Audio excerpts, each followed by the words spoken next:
All right, everyone. Good morning, good afternoon, good evening, depending on the time zone you're in.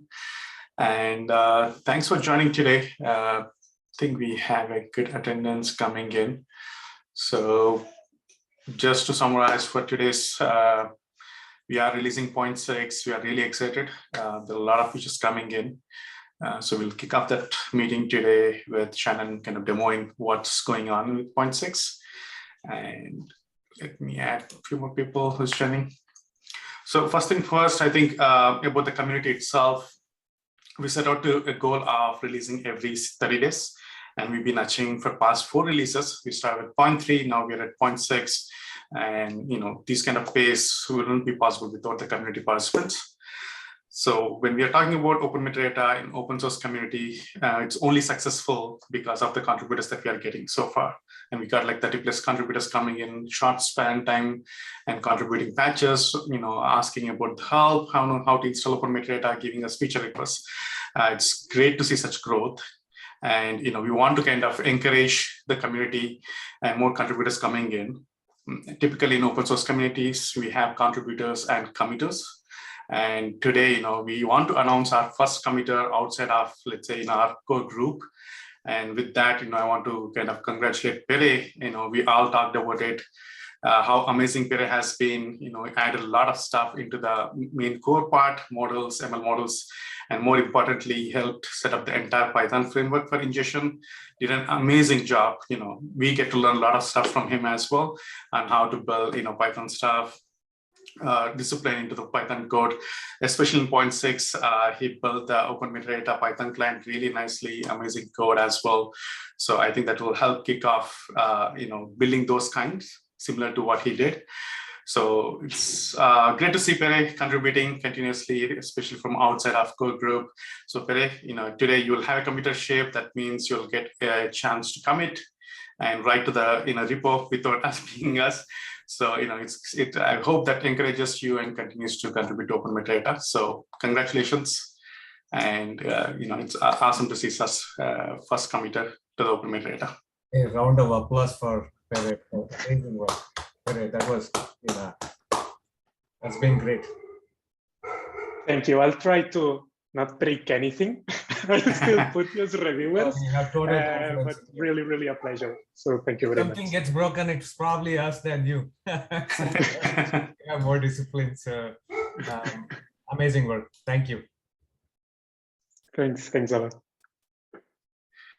Right. So thanks again. With that, I'll throw it to Shannon. Who will walk us through the 0.6 release. And after the demo, I think Pere will talk about open metadata APIs, how we built the Python client as well a little bit. So yeah, stay tuned. Great. Okay, Harsha, can you give me permission to share? Yeah, done.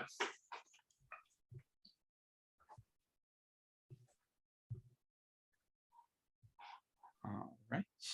See my screen okay? Okay. All right. So lots of great stuff in the 0.6 release. The first thing I want to take a look at is metadata versioning. So data engineers and developers change technical metadata, such as schemas for tables, as they iterate on software. You also have data consumers changing business metadata, including tags, descriptions, ownership, etc., as they use these data assets in their daily work. So the history of these changes itself is important metadata, and in a lot of organizations isn't currently being tracked. So starting in version 0.6 of Open Metadata, we're capturing these changes as new versions of an entity that enable you to view version changes over time. So the way you access this in the Open Metadata UI is through the versions label. And if we click on that, we can see versions going back in time for this particular table. So versions are tied to minor and major version changes. Changes in business data results in minor version changes, and this increases the version number by 0.1.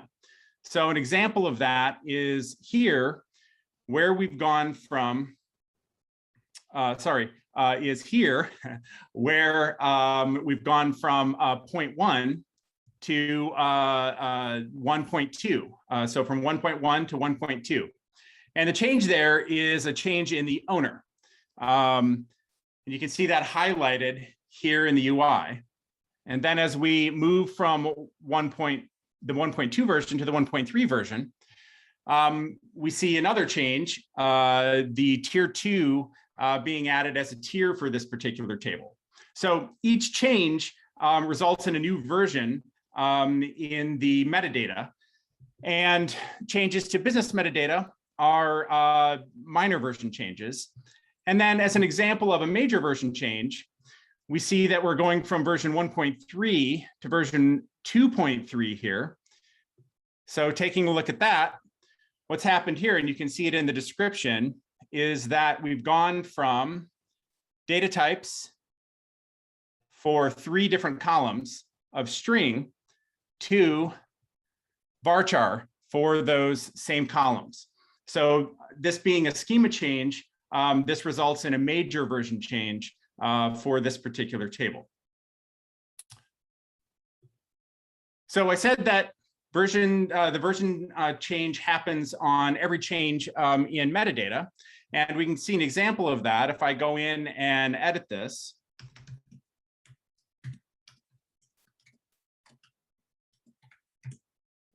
So here I'm changing the description for this particular column, and we can see that the version then went from 3.0 to 3.1.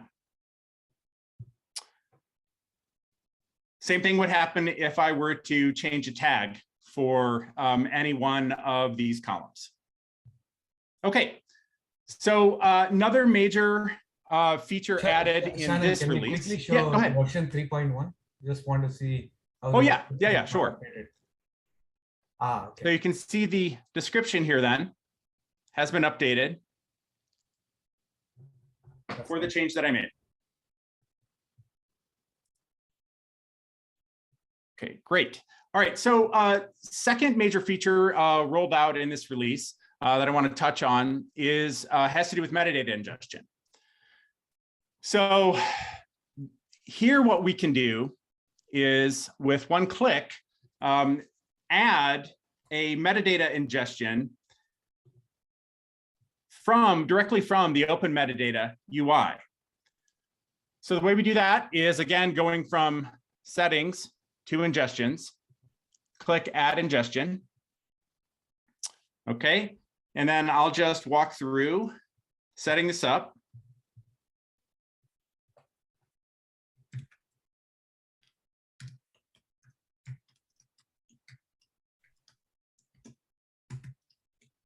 Right, select our service as AWS Redshift. And the type of ingestion we're doing is a Redshift ingestion. User. Pardon me while I copy and paste a few fields.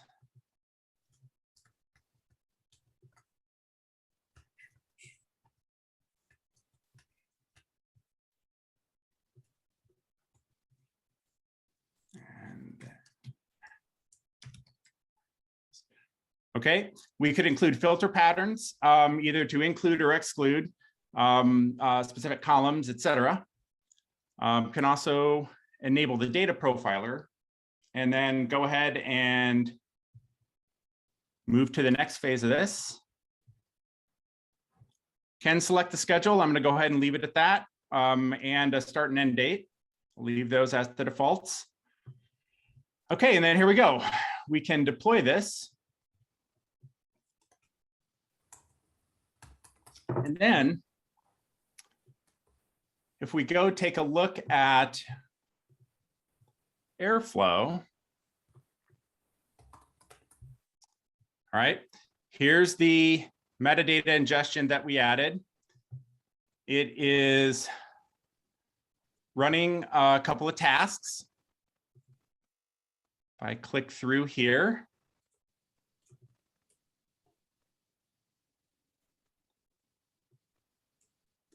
and once it's made some headway, I'll be able to view the logs. So if we check back in a bit, we'll be able to see those logs show up. Okay. Questions or comments on any of that so far?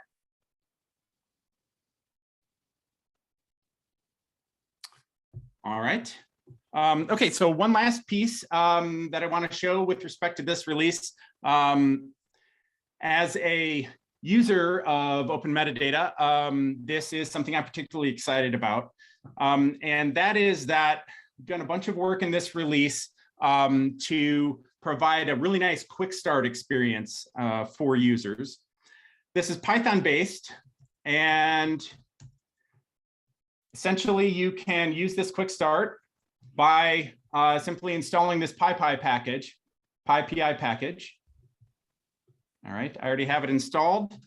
So if I kick this off, I'm going to see requirements already satisfied. Once you've got it in place, then it is a simple matter of running the metadata command with a couple of different options.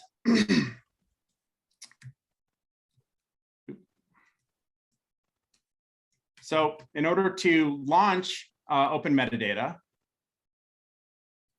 I'll run it with the start command. This is going to bring up all of my containers, one for Elasticsearch, one for the MySQL database, the ingestion container running Airflow, and then the OpenMetadata server itself. So if I give that just a little bit of time, then I can hit localhost on 8585, and I see the OpenMetadata server up and running. Take a look at the tables, topics, dashboards, and pipelines that are loaded as part of the sample data that gets added for me. I can also look at the Airflow installation that's up, and you can see I've had a couple of successful tasks run. One for index metadata, one for sample data, and one for sample usage data. So we've got a nice clean package here for getting your local version of OpenMetadata up running and initialized with a whole bunch of sample data. Any questions about that?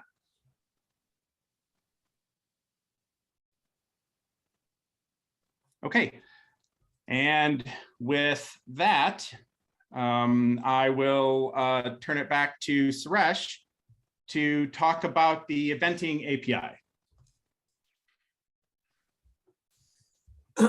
Hey guys, so one of the things that we did with versioning is capture changes as they are happening.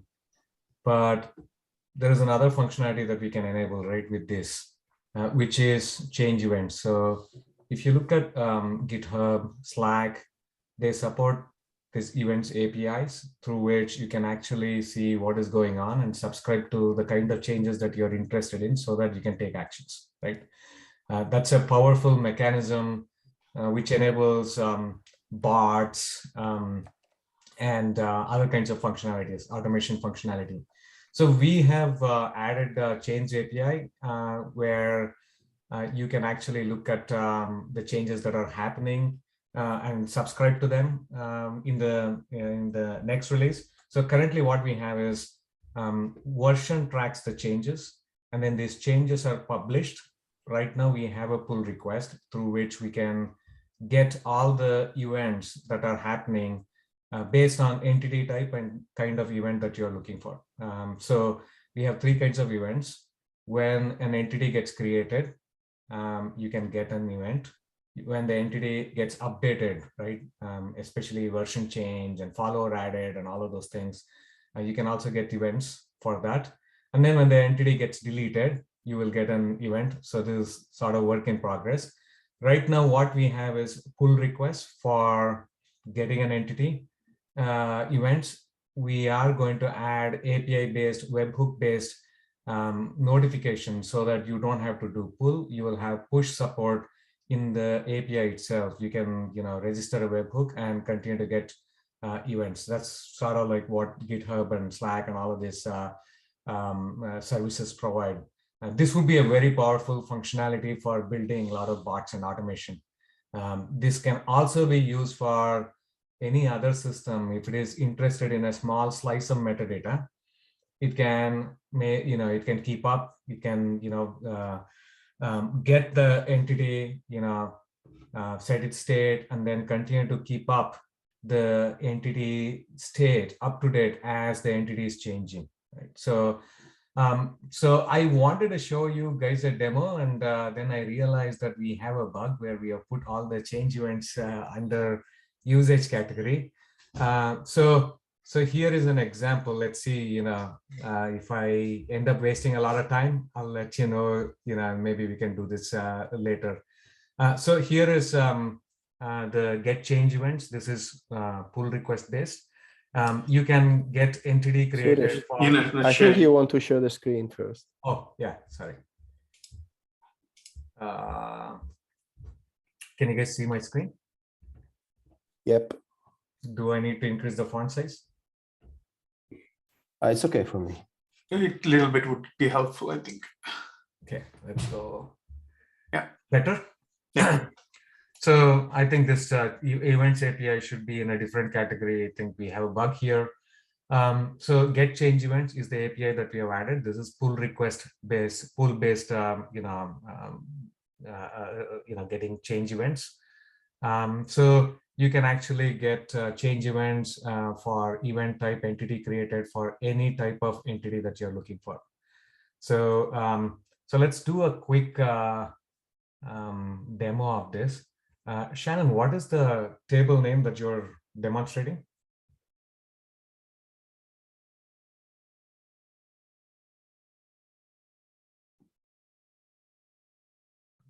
Shannon? It is. Give me the full name. Okay. Actually, maybe, let me do it without that. Give me 1 second. To get change events, and let's try it. Sales by city. Yeah, so let's okay.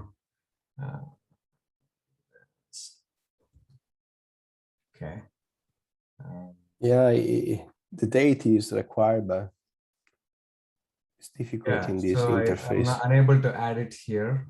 Mm. So I think we have some problem here. So why don't we demonstrate this next time? Harsha, do you know how to add query parameters here in the new UI?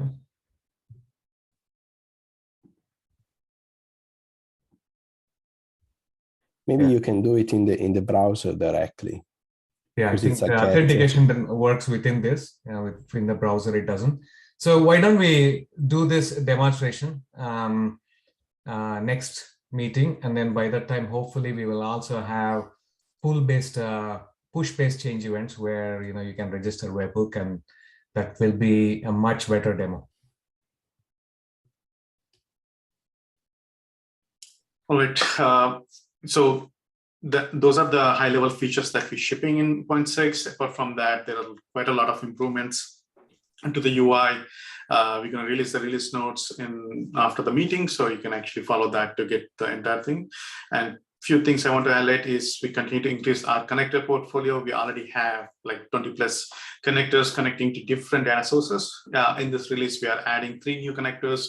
One is the AWS Glue, another is dbt, and the third one is the MariaDB.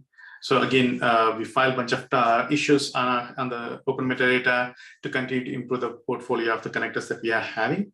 So if you see anything that is missing, this is a great time to come to the community and ask or file a ticket so that community can continue to improve the connectors that we have. So with that, I want to throw it to Pere to talk about Python client that he worked on in this release. Pere? Sure, thanks. May I share the screen as well? Yeah, you can. You should be able to. Okay, great.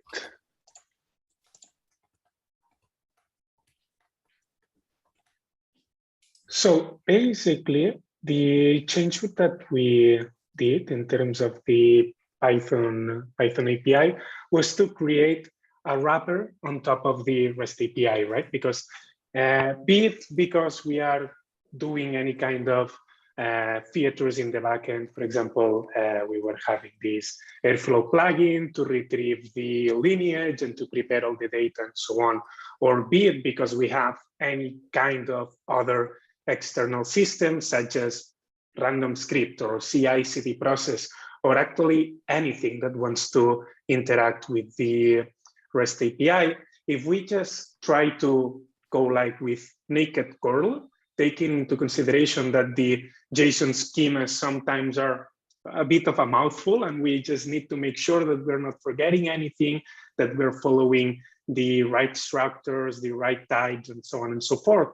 Trying to do that just directly interacting with the endpoint was a bit hard, right? So we said, okay, let's try to prepare something that it's generic enough that it's then easy to evolve and to maintain, and that allows us to really explode the pedantic models that we are extracting from the JSON schemas, right?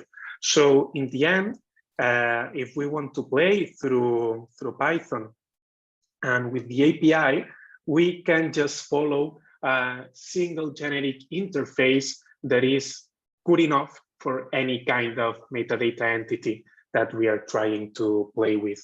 So for example, in this case, if I wanted to create a model, I can just, I'm just showing here the tests. I think that they are a good source to have like different examples on this interaction, right? So for example, this one would be for the machine learning models. So the only required properties that we have here for an ML model would be so far the name and the algorithm. And based on this create ML model entity request, which is nothing more than the pedantic model that we create automatically from the JSON schemas, we can just say, okay, this is my object, and then instantiate our metadata class that it's just this OpenMetadata with some server config with the endpoints, authentication if that is needed, and so on and so forth. We can just say, now I want to create or update something based on this class. And this function is able just to pick on the fly if this is a model, if this is a table, etc., etc., etc. And then follow the same philosophy if we want to do any other type of function with the REST API. So we can as well get different entities by name. So we can just run the get by name function, pass the fully qualified domain name. And again, here I'm saying I want to retrieve a machine learning model. So let's try to make our lives easy. Let's not try to have something here like, no, my entity is a model or is in an ML model. This is Mayus, this is Minus. So those things are usually kind of error prone. So taking into consideration that we have this schema first approach, we can just say, I'm actually trying to fetch this type of entity. And this is univoc, right? There's no point that I'm missing that here. So with the same philosophy, we can just get by name, get by ID, list all of our different entities, delete, and so on. So any kind of usual operation that we want to have to interact with the REST API is wrapped up with this small Python model, and that should make any kind of interaction with it really, really easy. I don't know if there are any questions about this. No, this is awesome. Awesome work. So everything is strongly typed, right? And yeah, if you exactly. go look at ML model, can you quickly show the ML model? How does it look? Because in a lot of systems, because they don't take API first approach, you will have to so you will have to actually look for key values and, what is the type of object returned and all of those things. This just becomes strongly typed, easy to write applications. So this is awesome. Exactly. So this is the few lines of JSON schema that define all of the different properties, everything with its own description, types, and even kind of constraints that we want to have on all the types and arrays. So this basically supports everything. And just automatically based on this, we are creating those Pydantic models. And we can just keep drilling down on all of these, and we can easily see like the one-to-one reference between what is in the JSON schema and what we have here into the Pydantic model, so that actually the Python interpreter can help us build this properly, so that whenever we are really calling the request to the endpoint, we are sure that we at least are passing the proper ingredients, right? Otherwise, if we just want to play directly with some JSON object, that might get a bit more cumbersome to follow. Yeah, so go back there. A couple of things that just wanted to say that there are fields, name, display name, description, algorithm, all of those things that are available as a Python class, right? And you don't have to actually pass a key value called name and then pass some value there and then get runtime errors. Instead, it is all, during, when you're coding itself, you have all the fields, what fields are there, what fields are expected. It also includes min length, max length, if you look at name. So the constraints that are required, and then it is also showing what are optional fields and what are required fields. So you can just pass required fields. So all the JSON schema constraints in terms of min length, max length, required, all of those things are right here. And then all the attributes for an entity is just available. So it's you know what you're doing here instead of passing key values. And if you have a typo in the key name and then you get runtime errors, things like that, all of those things will go away. Makes development much faster. This is awesome. Exactly. So here, if we showcase, I wanted to show the case of the model because it's a bit heavy in terms of what information we can pass here. So everything is properly classed, and we can just keep finding and looking for all of these definitions of inner optional types and so on and so forth, and even like kind of by name bound data types in terms of, for example, the data type of a feature source can be an integer, string, whatever. We do not need to pass literals in there. We can just fall back into the definitions specified into the schema, which makes it really, really easier to handle. There is a question from Lionel. When do you regenerate the Pydantic models automatically? Each push, each release, GitHub action. Yeah, so thanks for the question, Lionel, and thank you a lot for coming. Just for the rest of you, we work together with with Lionel at Stuart. I think he has really been very, very supportive of adopting, also playing around with this project. So thank you very much for that. So far, the generation of the Pydantic models, we do it kind of on demand. So we know when we are changing some of the schemas, we have a make recipe that handles that automatically. It might make sense at some point to really analyze how to bring that into a GitHub action so that we make sure that we are really, really aligned between the changes that we're pushing into the backend core and then what we're shipping into the Python module. But so far, we are just keeping it simple, but that would be a really good addition. Yeah, I think the other aspects of this generated code is, we use JSON schema for generating Java code that is used in the backend, Python code, as you see. We also use it to generate TypeScript that is used for UI. The Java code is generated every time. Okay, so it's just generated and it's just compiled every time. Python is on demand. I'm not sure what TypeScript guys are doing. Sanket, you may want to add whether you guys generate every time or on demand. Sanket? Yeah, so we generally do it on demand Okay. at the moment. So there's an opportunity to actually see how we want to do it for everything. Yes. And finally, we also generate JSON schema document from JSON, the documentation from JSON schema. And that is also done on demand. And that is done when the release is going out. Awesome. Well, it's very beautiful. So thanks for the demonstration. Thanks for answering the question. And kudos for relying so much on JSON schema. I've worked with it in the past, and it's a beautiful way to approach API first. Yeah, I think, just to give you a small background, we actually had a lot of schema languages at Uber. And then, we were defining the same thing again in 3 different languages and keeping it consistent, languages meaning we had protobuf, thrift, and Avro. So we ended up having our own mechanism to do this from YAML. And we built our own tool to generate protobuf, thrift, and all of that. And when we were working on this project, I was looking at JSON schema, and I was blown away by the tool support that they have, language bindings and all of that. So we decided to give JSON schema a shot. It has worked so well. And I'm a true believer in JSON schema now.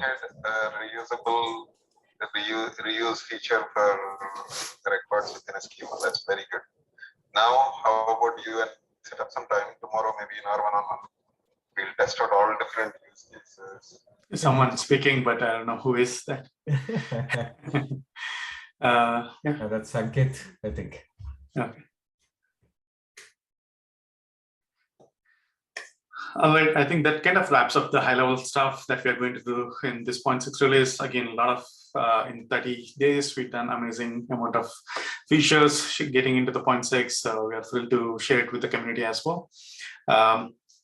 Yeah, so come join us in the Slack, check out the release notes that's going to go out in another hour, and I'll paste in Slack as well. So yeah, have any questions? And I think we have Lionel already introduced. Teddy, I think you are also new to the community. Would love to understand where you're coming from, and if you can introduce yourself, that'll be great. Yeah, so hello everyone. I'm also working with Perry, who introduced into the tool at Short. So yeah, I thought I would give it a look and see what it is all about. Okay. Yep. Awesome. Welcome, Teddy. Yeah, and I think Perry did a good job introducing me. So I'm the director of data engineering here at Stuart, and I'm very happy to see the way you're doing things with OpenMetadata. It is an awesome piece of software. Very happy that Perry decided to get on point on that and start to work with you guys. So, well, good work. Yeah, awesome. That's impressive.